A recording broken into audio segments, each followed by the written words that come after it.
The first three slokas of chapter 9. Om Sri Paramatmane Namaha. Ada Navamodhyayah. Sri Bhagavan Uvacha. Idam tute gukhyatamam pravakshyamanasuyave.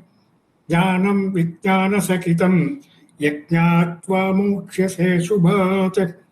Rajavidya rajaguhyam pavitramidamuttamam pratyakshaavagamam dharmyam sudukam kattumarhasi mavyayam asraddadanaha purusha dharmasyasya parantapa aprapyamam nivartante mrityu samsara vartmani.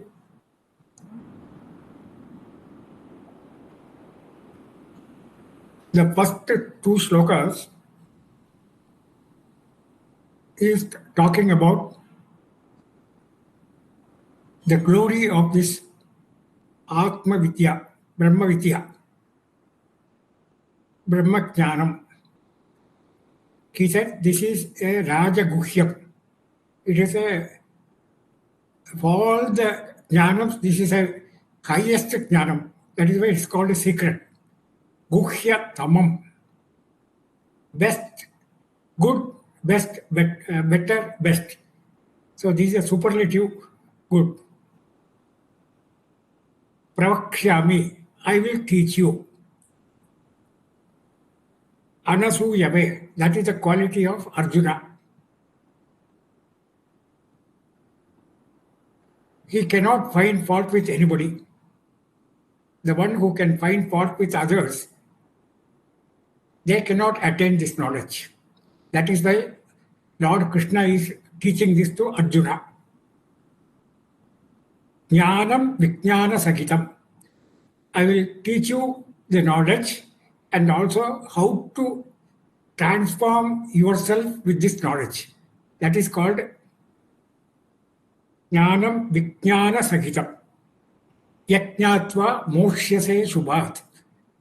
After knowing this, you are free from all impurities, Ashubha.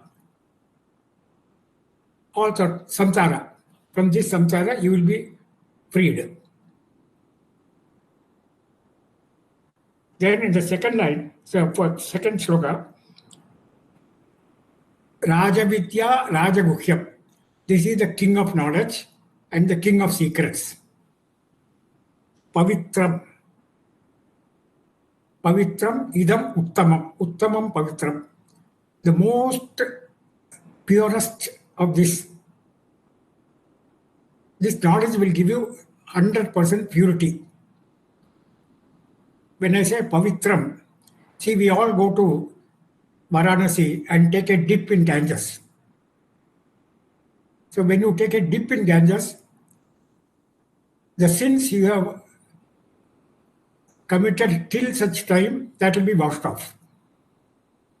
But again, when you come up after having the dip, then new papams are attained. You get more and more new papams. Whereas this particular jnanam, Atma Jnanam or Brahma Jnanam, will not get any more papams in future. So that is the glory of this knowledge. Pratyaksha Avagamam. It is not posthumous. You will get it in this life itself. I mean, you don't have to wait for, if somebody says you have to go, you will get Swargalokam. You don't have to go to Swargalokam and come back. In this Janma itself, you will get Jivan Mukti. Jivan Mukti means there are a lot of Jivan Muktis in our own amongst us. One is Ramana Maharshi, Ramakrishna Paramahamsa. So they all attain Jivan Mukti while living here. That is why Pratyaksha Avagamam. Dharmyam. This comes within the fold of Dharma. It is not beyond Dharma. Within the fold of Dharma. Susukham. Kartum. It is very easy to attain provided you have Shraddha, faith. But unfortunately, many of us don't have the Shraddha, then we find it very difficult. For a student who has prepared well, say, example, mathematics, that mathematics will be easy for him. But who is not proficient in mathematics, for him it will be difficult. Here he says, Susukham, this Rajavidya. Avyayam, imperishable. So once you get it, it is there with you all the time. Not that, whatever knowledge we acquire through our buddhi, intellect, that will go off. That is why, we don't know what breakfast we had. Maybe even the previous day. Maybe you may remember, but what about 1 week back or 1 month back? You don't remember. Whereas this knowledge is imperishable. So up to this we have seen in the last class. Now we go to sloka number 3. Asratdadanaha purusha dharmasyasya parantapa aprapya mam nivartante mrityu samsara vartmani. He is giving the glory of Shraddha, faith. Glory of Shraddha, the faith. If you do not have faith, what happens? That's what he says. He is talking in a negative way. In his sloka number 4th chapter, 39th sloka, he says, Shraddhavan jabade jnanam. The one who has Shraddha, faith, he acquires knowledge, jnanam, atma jnanam, brahma jnanam. Jnanam latva param shantim achirena adhigacchati. After getting this jnanam, for that Shraddha is required, you will get immediate peace, shanti. Jnanam latva param shantim. That means you are one with the God, Bhagavan. Param, superlative again. Param shantim achirena, right now, adhigacchati. So that he is told in the 39th sloka of the 4th chapter. But here what he says is, what happens if you don't have Shraddha? Asratdadanaha purusha. He is talking about all of us.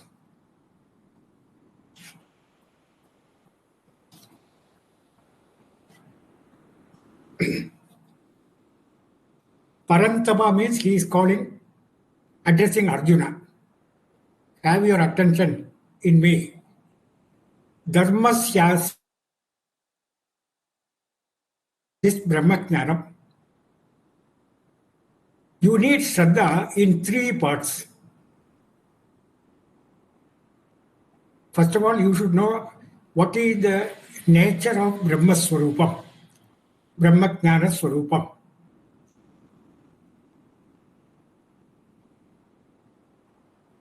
I say I am an Advaiti.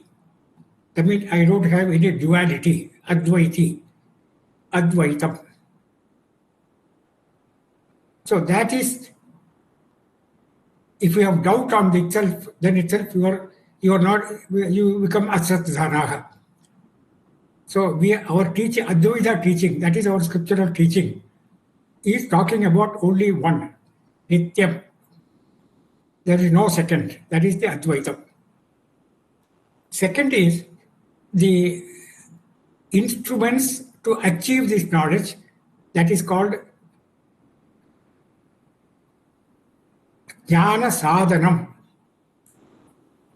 Atma Jnana Sadhanam. First is the Swarupa. Second is Atma Jnana Sadhanam. What are the sadhanams? Bhagavad Gita, scriptures, teaching by Guru, all these people. So there also you need a Shraddha.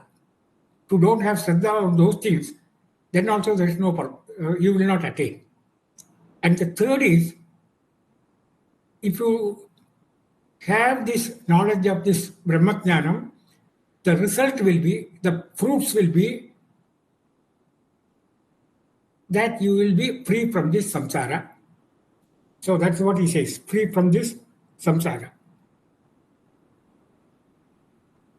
if you have doubt in any of the three items, that is what he says, asya dharmasya, dharmasyasya. Asya dharmasya means in this particular knowledge, which has got three, the Surupa, the Sadhanam. If I have no faith in Bhagavad Gita or Guru, then where is the question of Shraddha at all? There is no belief.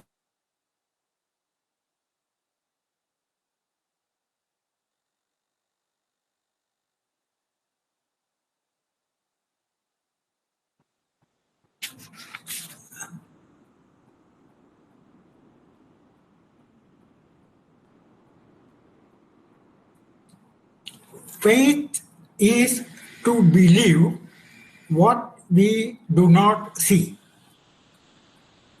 Faith is to believe what we do not see.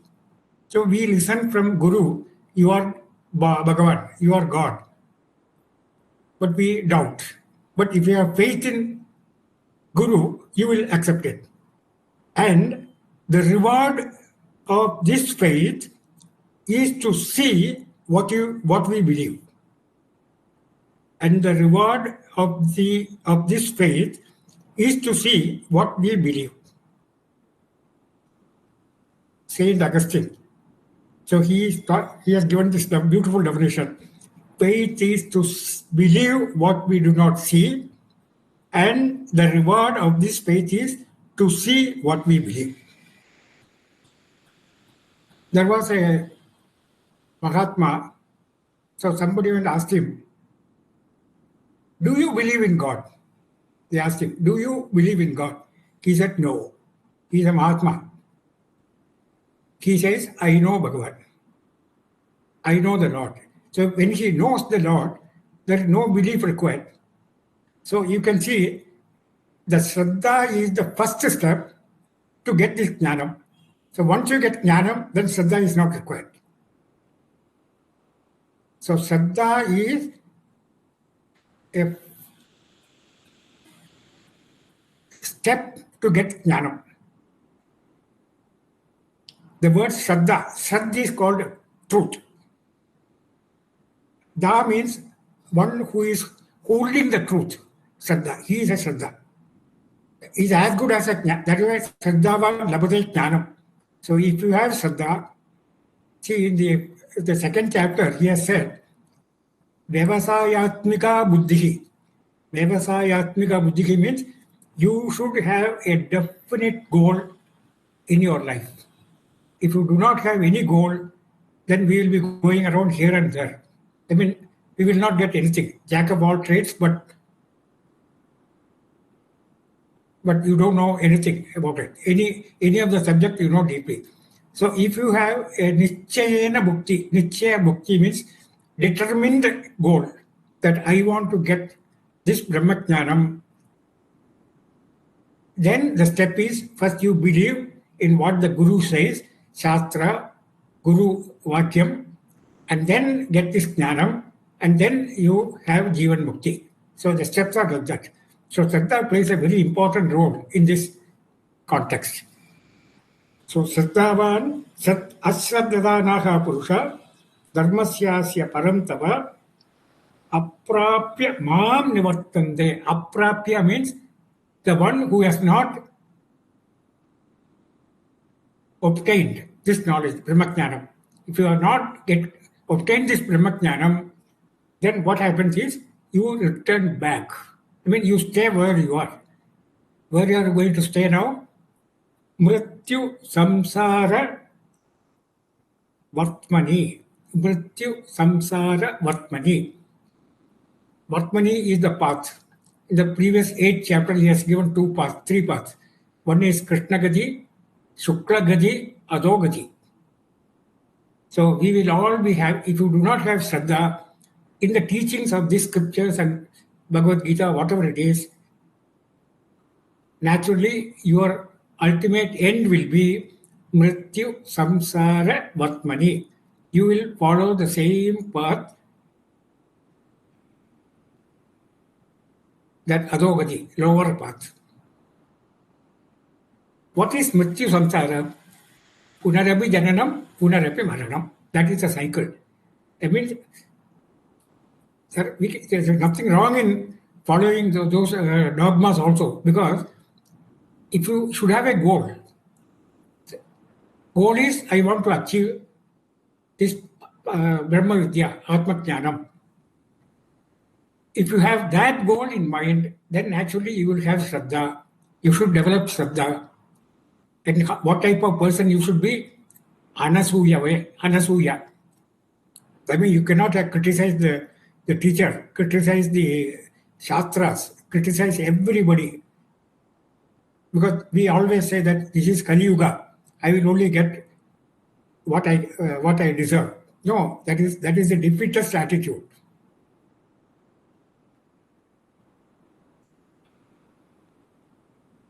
Nowadays, what happens is one very well qualified boy, well employed, when he is in the market for marriage, he puts one condition: I don't want any dowry. And immediately, what is our attitude?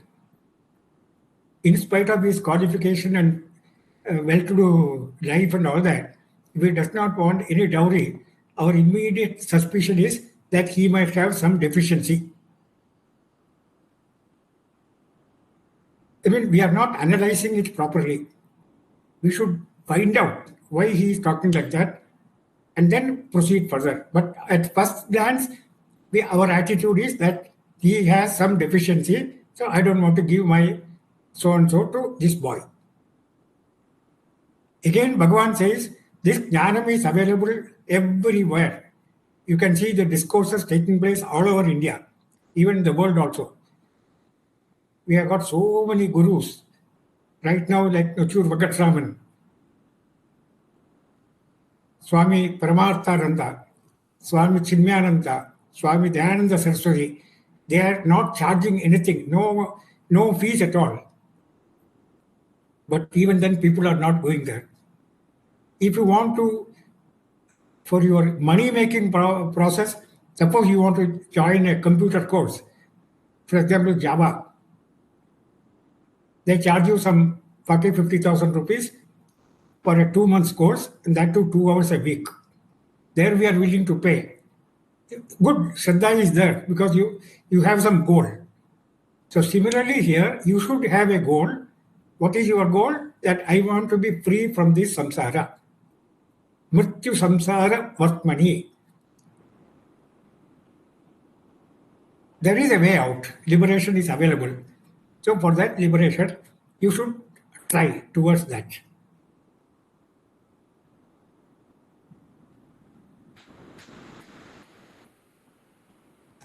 Now, Kanchi மகாபெரியவர்கிட்ட our he was staying in Kanjivaram, and there was a family staying there also for the last 40 years. So he called that family member and said, you give your house to us in the madam. He said, you give me your house to the madam. And that member, head of the family, said, he didn't say no, but he said, we are staying here for the last 40 years. How many years? 40 years. So indirectly they said they don't want to give. That matter was over and they went. And after a few years, there was a lot of problems in the family, difficulties, diseases, uncomfortable, peace of mind was not there. Then again, they sent one of the sons to the Paramacharya. And the first question he asked was, are you ready to give your house? That he has not forgotten that family. This time, the boy said, yes, we will give. Then he gave, and then an alternative, suitable, similar accommodation was given to them. Then Paramacharya called his Tapati and asked him to dig at a particular place. Maybe he has something in mind. which he has not disclosed so far. And when the Tapati dug that area, a particular area, pointed by the Mahapariva, they found a Namdi. The Shiva temples, the Namdi will be there. So they got the Namdi. Immediately the Tapati, his calculation was very good. He said within a particular distance, there will be a Shivalinga. So he pointed one place to dig that place. Unfortunately, that place was a toilet. So it was full of dirty place. And then they continued the digging, and then they find a Shivalinga below that. And Kanchi Mahapariva named it as Padmanabheshwara. I think the temple is still there, Padmanabheshwara. The significance of this thing is, Paramacharya know, because he has Sarvajnani, that there is a Shivalinga. That is the reason why he wanted that particular place. But to us, he is telling, we are all walking with our total malabandam. Malabandam means all the filth in our body. We are walking with that only in the whole world. Everyone is walking. What is inside your body? The entire filth. Filled with urine, etc., all these things. But inside, there is one Purna Swarupam. That is called Atma, Purna Swarupam. What happened in the temple there also the same thing. Because what happened was, when the Shiva temple was there, over a period of time, some landfill took place, and then somebody constructed a building, and then he constructed a toilet above the temple. And whereas in our case, we have that Purna Swarupam within us. Unfortunately, we are not able to find because we are still walking. So that means we need a Shraddha, faith.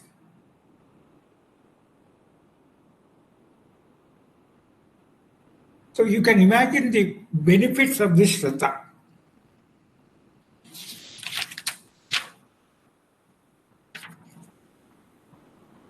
Again, in the case of Shraddha,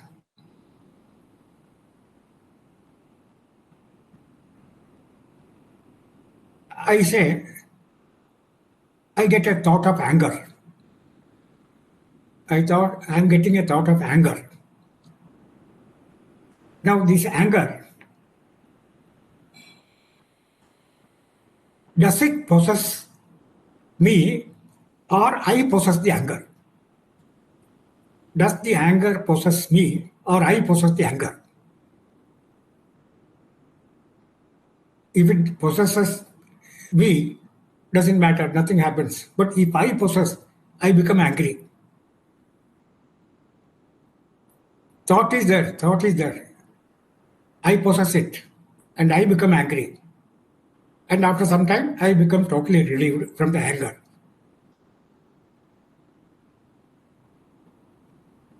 So the mind takes any situation based on our thinking. If you neglect the thought, nothing happens. So if somebody calls you some bad name and all that, you take it as shabda. It's only a sound. Nothing happens because he may react more. In spite of my calling you bad names, you are still quiet. He will get angry again.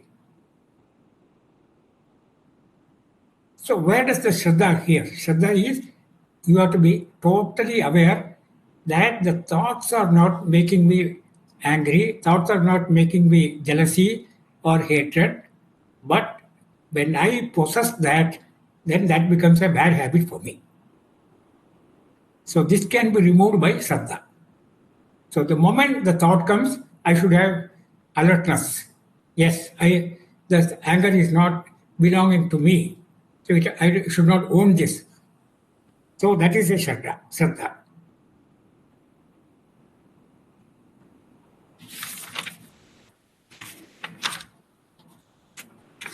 we have seen so much importance. So if the Shraddha is not there, Ashraddadanaha Purusha, what will be his final destination? Mrityu Samsara Vatmani. Mrityu Samsara Vatmani means we will revolve ourselves in this Janma. So if you want to get out of this Janma, you should have faith. Faith gives you Jnanam. Jnanavan, Shraddha, that shloka, that Shraddhavan Labhate Jnanam. So that's why we should have Shraddha.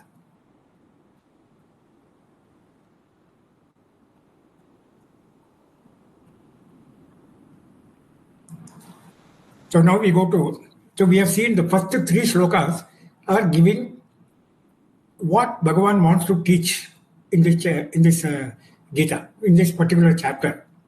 So now he is going to concentrate on Brahma Jnanam. So that he talks from shloka number 4 to shloka number 10. And out of this, shloka number 4 and 5 are crucial shlokas that gives you a condensed Upanishadic teaching. And what should we have before listening to this? You should have Shraddha and you should have Anasuya. That mind has to be tuned to these two things. Then we will get this Shraddha. So I will read now the two shlokas together because they are interconnected. Maya tatamidam sarvam jagat avyakta murtina mattani sarvabhutani na chaham teshu avasthitaha na cha mattani bhutani pashyame yogamaishwaram bhutabrinna cha bhutastaha mamatma bhutabhavanaha. I read again.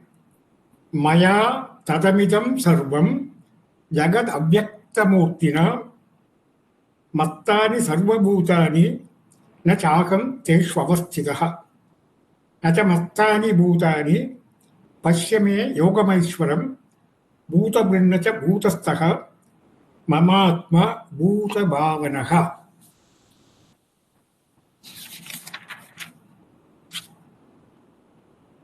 If anyone reads this shloka, they are both self-contradictory. He says, Mattani sarvabhutani. Mattani sarvabhutani. Bhagavan says, all the worldly objects are in me. And in the first line on the fifth shloka, Nacha mattani bhutani. Nacha mattani bhutani. They are not in me. All the worldly objects are in me and they are not in me. Self-contradicting statements. Because we have said, this jnanam is Rajavidya, Rajaguhyam, very secretive knowledge. For that, one has to prepare. What is the preparation? He has to have Shraddha, he should have Anasuyatva. I mean, we should, with an open mind, we should listen to this.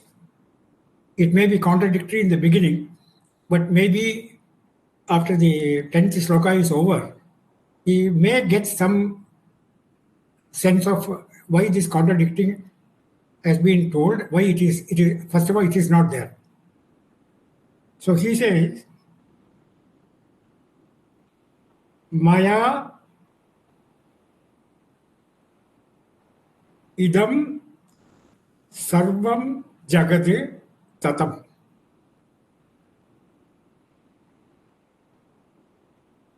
Bhagavan says, I am pervading in all the worldly objects. When you say world, we are also included. So that's why he's not specially mentioning. We are also part of the world. So everything is pervaded in by me. That consciousness is pervading every part of the body. Tatam is pervading. Maya idam sarvam jagat, that is jagat world, tatam. Tatam is pervaded. Maya tatamidam sarvam jagate. How he is pervaded? Avyakta murtina. Avyakta murtina. Avyaktam we have seen in chapter 8. Unmanifested. It is not visible. The opposite of avyaktam is vyaktam. Vyaktam is with our eyes, we can, with all our sense organs, we can perceive. With my eyes, I can see all of you. If there is a music going on, my ears can hear. That is vyaktam. Opposite of that is avyaktam. Avyaktam is subtle, more subtle. In 8th chapter, we have discussed avyakta 1, avyakta 2. Avyakta 1 is with Maya, and avyakta 2 is without Maya, Nirguna Brahman and Saguna Brahman. We have discussed, that when we go to sleep, what happens is, whatever transactions we have done during the day, all the transactions are becoming dormant at the time of sleep. And when you get up from sleep, the same, whatever activities we have done in the previous night, previous day, comes out. That is avyakta 1. Avyakta 2 is, first of all, there is nothing, is because there is no jagat at all. So nothing, he is a nirguna swarupam. He has no attributes. So where is the question of any of our activities going into Bhagavan? No. To make it clear, there are two avyaktas. One avyakta is, it is not visible, it is not perceivable, but our activities get stored in that one. And when you get up in the morning, again it comes back. Whereas in the case of avyakta 2, where we are Brahma Swarupam, Nitya Swarupam, no activities, Akarta, Abhokta, Sarvadhyapi, Sarvatnaha, that is the Swarupa of Brahman, Nirguna Brahman, attributeless Brahman. When we attain that particular state or status, then nothing is getting affected, because what is our Swarupa? When I say Sarva Vyapi, Vyaktam, see, in the case of now, we have 5 bhutas, Pancha bhutas, starting with earth. Earth has got 5 gunas. 5 gunas, what are the 5 gunas? That is Shabda, Sparsha, Rupa, Rasa, Gandha. These 5 gunas are there in earth. And because of that 5 gunas, we are able to see all gross things. You can see me, I can see you. All these things are possible to, in the case of earth. Earth has got all these 5 qualities. When you go up, the earth came from jala, water. And water has got 1 quality less. Whatever quality, the 5 qualities earth had, Jalam has got only 4 qualities. Again, when you go to Agni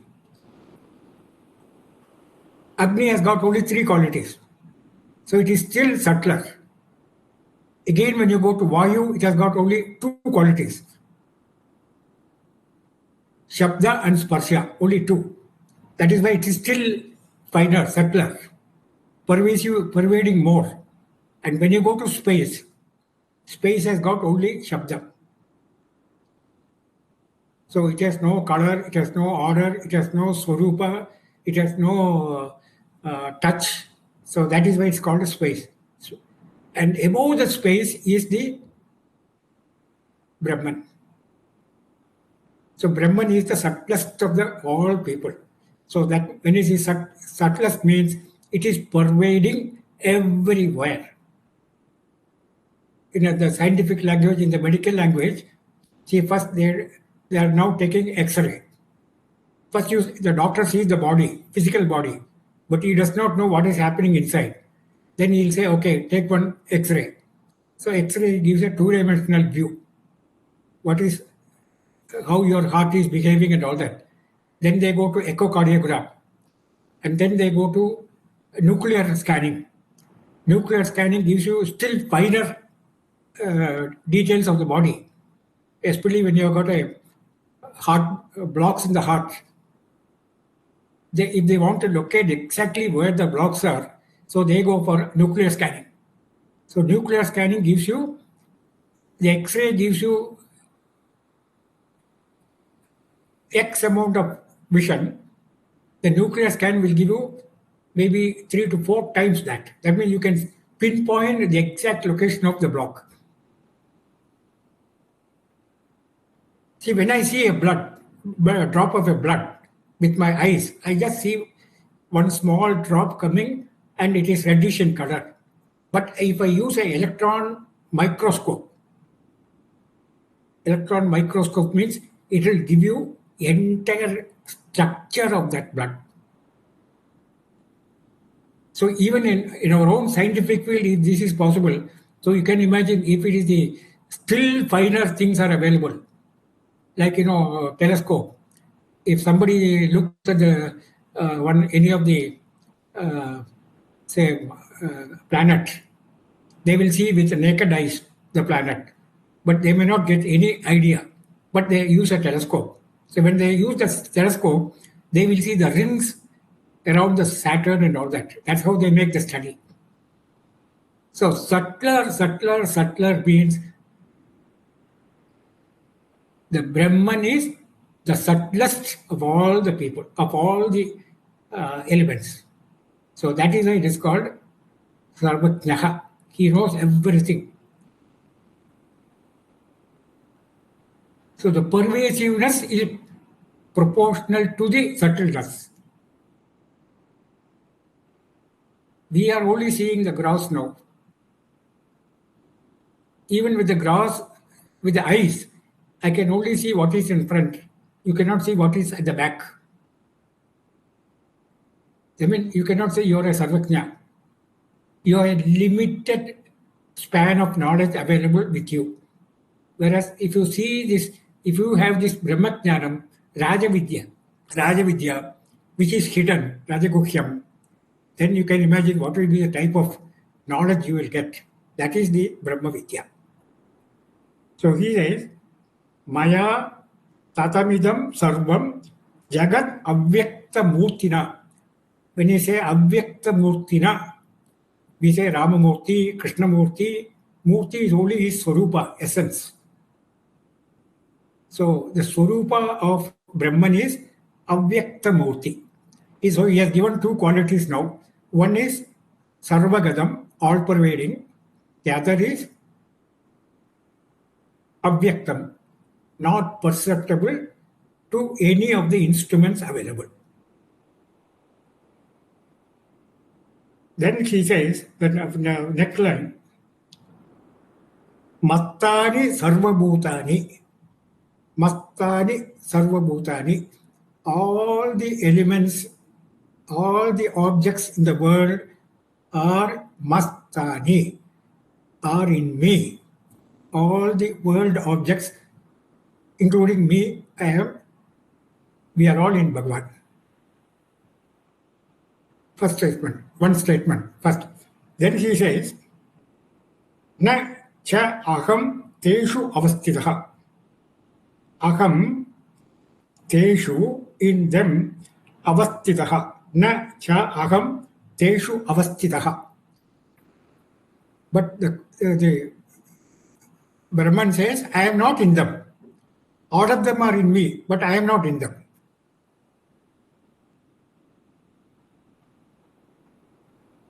Little intriguing statement. Mastani Sarvabhutani. All objects are in me, but I am not in them.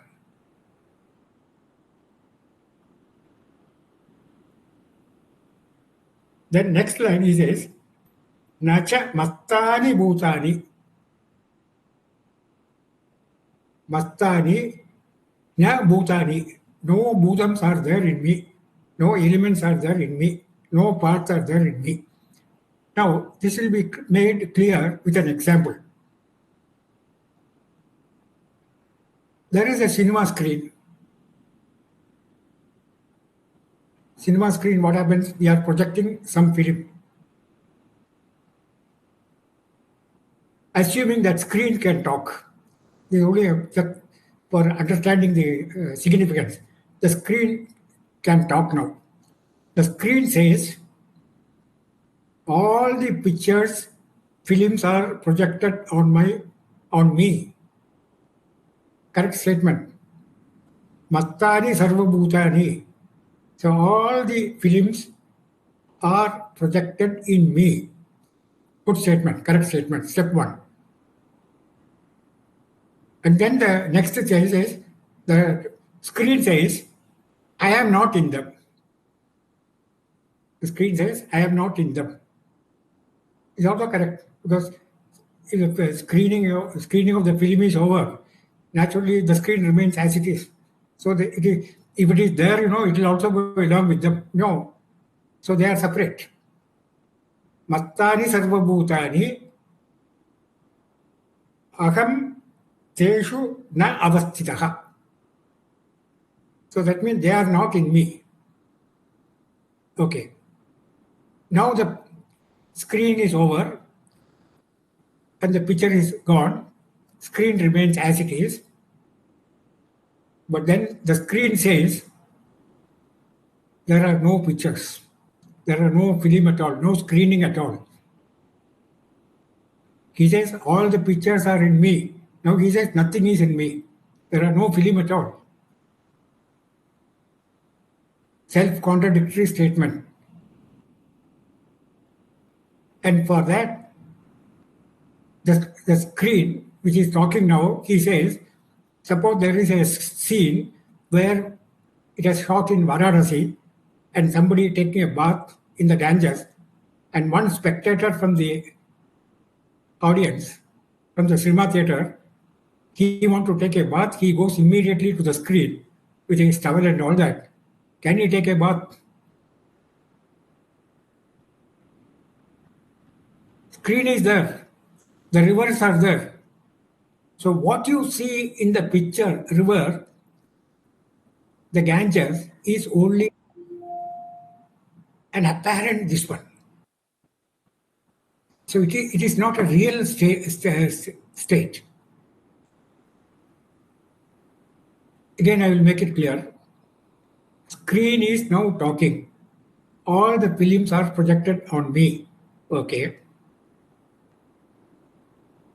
Those films are not in me. Second statement.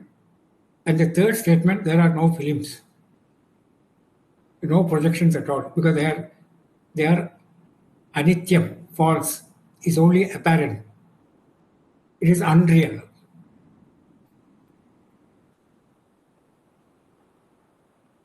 Why this example? Because we are now trying to find out what is the relationship between the God and the world.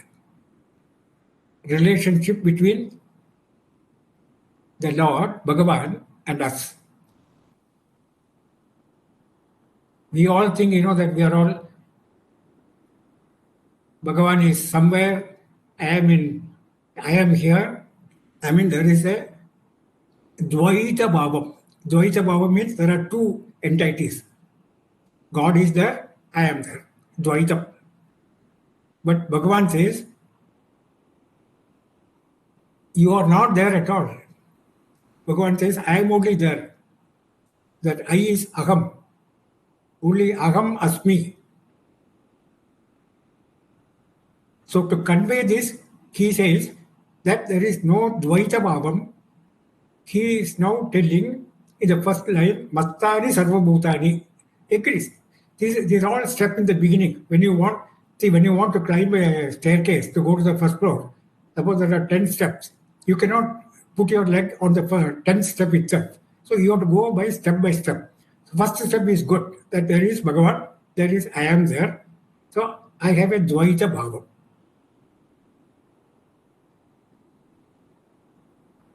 And our Siddhantis means the Advaitis, we are all Advaitas. They say it is not correct. They give various reasons which we cannot go into in this chapter. It is not there.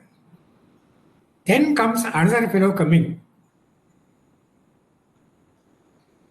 Vishishtadvaitam. This fellow says, yes, I accept only Advaitam is there. But then he says, even though I respect Advaitam, but he says, I am part of the Bhagavan. I am a part of Bhagavan. Angam Angi. Angam means part. Angi means the one who owns that. Angam Angi. They are called Vishishta Advaitis. We are all pure Advaitis. Vishishta Advaiti means that he is qualifying the Advaiti.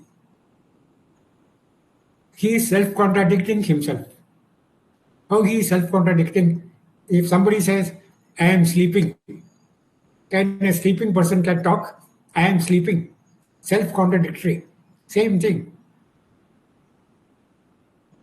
In Sanskrit, there is a dosha called Vyagata dosha. It is not there. Contradicting. Self-contradicting statements. I am sleeping. Where are you? When you sleep, you cannot talk. So that is the Vishishta Advaiti. So they are also neglected. And the third fellow comes and says, myself and Bhagavan, we are one and the same. There is no difference between me and Bhagavan. We are one and the same. They are called Swabhava Vadis. There are so many Vadis are there, so many Shunyavadi. Shunyavadi is a Buddhist. So like that, there are. So here I am just giving one of the examples to know that Advaiti is our well-established scriptures. So you have to understand this Advaita.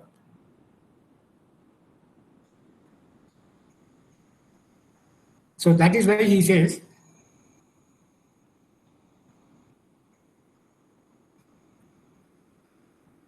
Nachamattani bhutani paschime yogamaishwaram. So what is the relationship between us and Bhagavan? So it is not Dvaita Bhavam, not Vishishta Dvaitam, not Swabhava Bhavam, but the relationship is like Satyam and Mithya. Satyam and Mithya. See, there are three existences. One is Satyam. It exists in all periods of time. Satyam. Then Asat. What is Asat? It is not there at all. Not existing at all. So there is no question of any discussion there. So Satyam is ever available. Asat is not there at all. And the third is called Mithya. Mithya means it is there, but it is not there also. Irukku ana illai. Irukku na illai. That is Satya Mithya. That is the Sambandham. Now I will give you an example for that. There is a rope. And in the dim light of the evening, somebody sees the rope and he sees that snake. And then he imagines, the snake is very poisonous and he gets terrified, all those things, agitation of the mind takes place. So what is there now? For an Ajnani, the snake is there. For an Ajnani, the snake is there.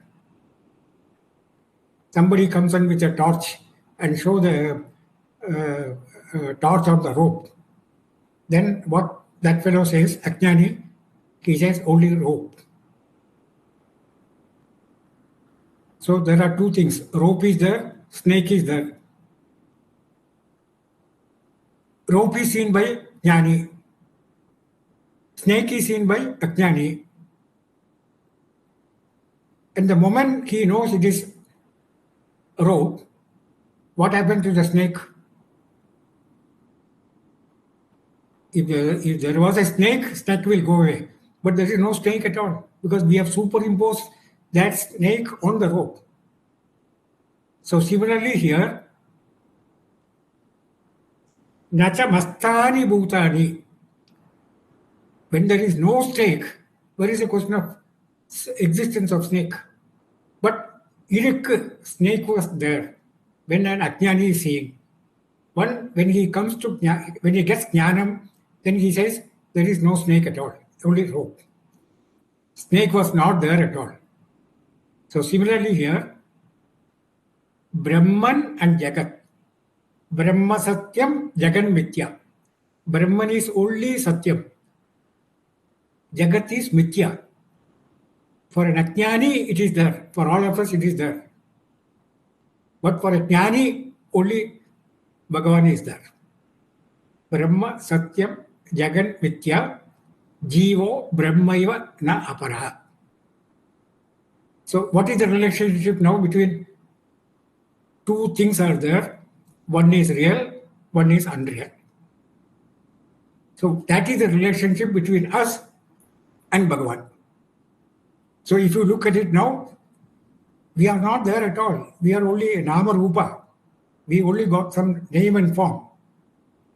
Suppose a potter, he has got clay as raw material and he makes about 20 pots out of that. And he is showing the 20 pots in front of you.